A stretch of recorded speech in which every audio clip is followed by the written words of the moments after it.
Hola a todos, saludos y bienvenidos de regreso al canal. Un saludo a los suscriptores y este día, para empezar, me gustaría dejarles este video para que miremos cuando se refiere uno, anteriormente hablamos del derecho a los animales y también a un sector de la sociedad que no se ve incluida por X motivo, pero también miremos el ejemplo de cuando esto se toma al extremo. Y el video muestra cómo se llega al extremo sobre la noción de los animales. Y también les voy a leer más de lo usual, ya que hice un pequeño análisis sobre, no muy largo, corto, sobre las maneras de pensamiento y cómo hemos llegado cómo se llega a pensar en términos judiciales sobre alguna cosa, algo que se trata de impartir una cierta sentido judicial a algo justo y por lo general en términos cómo ponemos en igual las cosas, y esto tiene perspectiva de dos lados, tanto como una en la que se ha venido siguiendo el pensamiento, tanto, por decirlo así, la palabra es en juxtaposición, que es, por ejemplo, poner dos cosas juntas sin algo que los ponga entre medio, sin que haya algo entre medio de esas dos. Por ejemplo, padre-madre. Esta es una juxtaposición porque no lleva y es lo que los pone juntos. Pero en este caso, al decir padre y madre, es completo, se sabe que hay algo que los une, pero al decir padre-madre es diferente. Entonces, esa es una juxtaposición. Lógicamente, si lo podemos ver de esta manera, tiene mucho que ver sin tomar, poner todo junto sin dar explicación de detalles, y en este caso es la justificación es hacia qué se hace, por ejemplo en las creencias, qué hacen las creencias, todas creen lo mismo, pero en cierta manera se mantienen iguales, pero tarde o temprano hay cosas que existen, así como lo hemos venido exponiendo, que tarde o temprano llegan a una colisión. Entonces, esa es una de las dificultades en usar justaposiciones en este término de logística. Y son cosas que suceden. Por ejemplo, el resultado de no tener derechos en cierto segmento de la sociedad es un resultado directamente de esto, porque se ignora y se usan los términos generales para decir la población, pero no lo que la población hace, no le damos esa forma de entidad, especialmente cuando hay una sociedad que ni ellos mismos dan una justificación por qué se hace esto. Entonces tratamos de estudiar y observar diferentes factores a lo largo de la historia para sacar una conclusión de eso. Pero sin mucho que decir, miremos el video y ya estamos de regreso.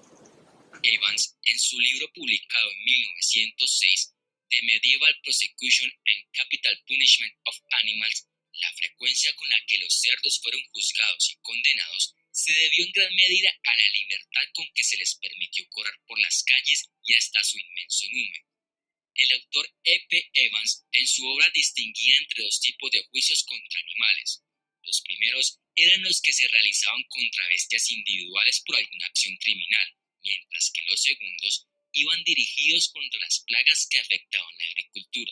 La diferencia era que los primeros eran llevados a cabo por tribunales civiles, mientras que los segundos eran competencia de los tribunales eclesiásticos, y la razón de ello es que se consideraba que las plagas eran causadas por intervención directa de Satanás, que poseía de forma periódica algunas especies para desgracia de los humanos.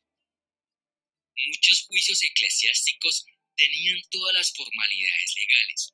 Si los animales eran encontrados culpables, su sentencia en principio era una reprimenda que servía de advertencia para que la plaga cesara. Si aún así esta continuaba, se producía la excomunión. Esta colocaba a los animales fuera de la ley de Dios, por lo que podían ser exterminados sin sentimiento de culpa alguna. Los juicios civiles contra los animales individuales, estos seguían el mismo procedimiento que el de las plagas, con la diferencia que eran llevados a cabo por tribunales civiles. Los reos, o sea animales, eran custodiados en las mismas cárceles que los humanos. Se registraban por el nombre de su dueño y, por supuesto, abogados, jueces y verdugos recibían sus honorarios habituales. Los ejemplos contra plagas son numerosos. Así, en 1520 se inició un proceso en Glunz, Suiza, contra unos ratones de campo acusados de comerse las cosechas. Se siguieron todos los formalismos legales y finalmente fueron condenados a abandonar inmediatamente el pueblo y nunca más volver, aunque el tribunal guardó alguna consideración con las hembras embarazadas y los ratones lesionados, a los que se les dio 14 días de prórroga. Pero el caso más extraño ocurrió en 1522. Las ratas de la diócesis de Autun, en Francia, fueron llamadas a juicio por comerse las cosechas de cebada. Como exigía el procedimiento, se les nombró un abogado defensor. Este fue Bartolomeo Chassenny, quien demostró por primera vez su destreza en la defensa de ratas. Con mucha astucia, argumentó que era imposible convocar a todos sus clientes peludos a la corte y debían ser excusados sobre la base de la duración y la dificultad del viaje y los graves peligros que los acompañaban, debido a la vigilancia incansable de sus enemigos mortales, los gatos, que observaban todos sus movimientos y con gran intención los esperarían en cada esquina y paso. Chassenny argumentó que sus defendidas debían ser protegidas de camino al tribunal. Como dicha protección era costosa y las indemnizaciones en caso de muerte de algunas acusadas eran elevadas, se postergó la comparecencia y el juicio sigue sin celebrarse el día de hoy, por lo que podemos deducir que Chassenny ganó. La mayoría de los casos se dieron en Francia, Alemania, Suiza e Italia. La primera sentencia de la que se tiene noticia es de 1266 contra un cerdo y la última data de 1692 contra una yegua. A veces se le simulaba al animal rasgos humanos. Así ocurrió en uno de los casos más conocidos, el de la cerda de Falaise. Este proceso ocurrió en 1386 y fue documentado por Giord de Montfort. La cerda en cuestión fue detenida y juzgada por haber atacado a un hombre, condenada por el vizconde Pierre Lavenguin. Fue vestida con chaqueta y pantalones y llevada al patíbulo en una yegua, poniéndole acto seguido sobre la cara una máscara humana. Lo más curioso es que todos los habitantes del pueblo fueron obligados a asistir acompañados de sus cerdos para que los animales vieran todo y les sirviera de escarmiento. A finales del siglo XVI empezaron a surgir dentro de la iglesia voces que desaprobaban este tipo de juicios. Ebelión, en su tratado Las excomuniones, afirmaba que solo el hombre bautizado puede ser excomulgado y que por tanto no tenía sentido lanzar una excomunión contra un animal. Con el tiempo y el cambio de mentalidad, los procesos de animales fueron sustituidos por procesos contra sus dueños, al considerar que estos eran los responsables de los actos que dichos animales cometían.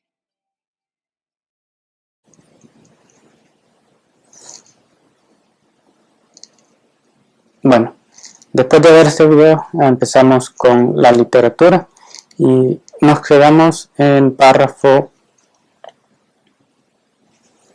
67. Y empiezo diciendo esta manera presuntuosa. Me refiero a lo anterior, a esta esfera de justaposición en cierta manera o universalidades que, por ejemplo, decir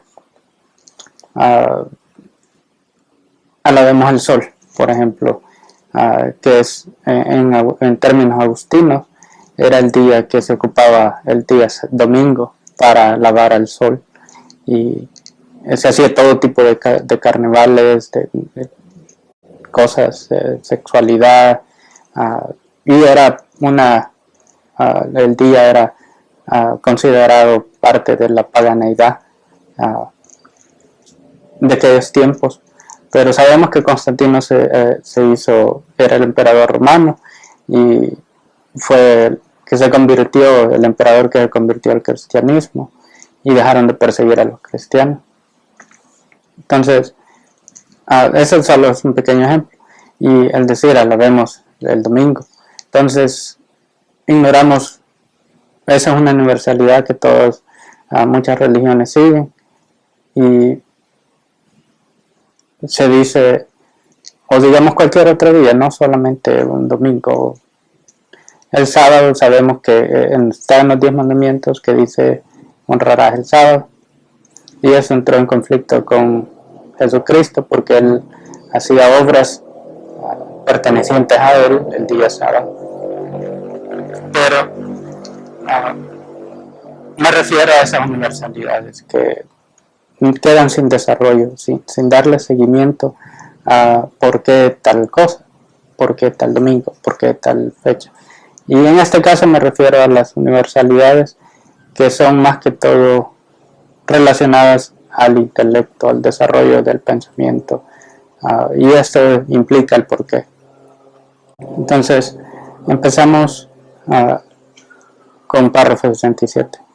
Pero desviarnos de esta presuntuosa forma correcta de basar nuestras decisiones es la clave para desentrañar lo incorrecto en estas visiones alternativas, que al ser poco salvajes a las máximas altamente elogiadas, nos presenta con una visión que se refiere a algo más que a sí mismo. ¿Cómo?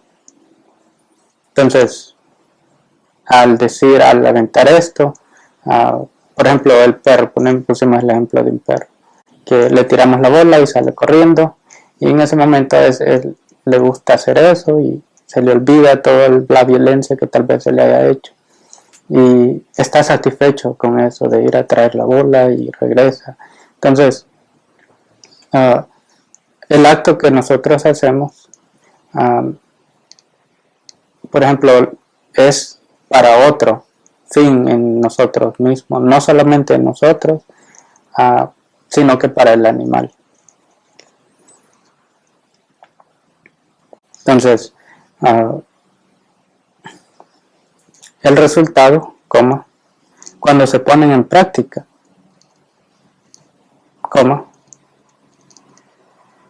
resultando, cuando se ponen en práctica, partisanas. Entonces, en muchas acciones de esta manera, así como hemos explorado algunas de las tendencias en el pensamiento europeo kantiano de Immanuel Kant, hablamos un poco sobre estas universalidades. Vemos que también adentro de eso existe, de ese pensamiento de lo que se considera unas cualidades en una sociedad o en un grupo, termina siendo partisano, porque está refiriéndose a un cierto segmento de algo, no en general, en realidad. Y esto es natural del desarrollo de la literatura, toma tiempo. Se ha venido tratando de escudriñar diferentes aspectos de la vida social, y hay nuevas entidades que aparecen que tal vez anteriormente había solo una noción de eso, y necesitamos regresar para entender cómo eso figura dentro de una sociedad. Y luego nos damos cuenta que algunas de esas cosas son partisanas. Muchas de esas, por ejemplo, cuando dijimos que tirábamos la bola, no lo hacemos todo el tiempo.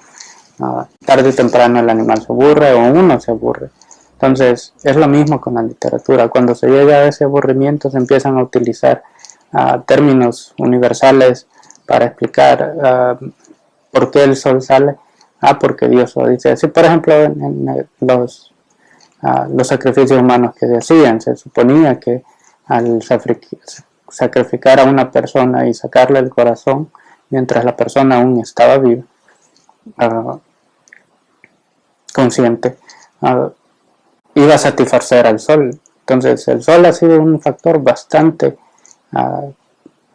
esencial en la influencia del pensamiento del individuo, y así como te deja ciego de cuando lo ves, también te puede dejar ciego cuando lo tratas de relatar a la misma literatura.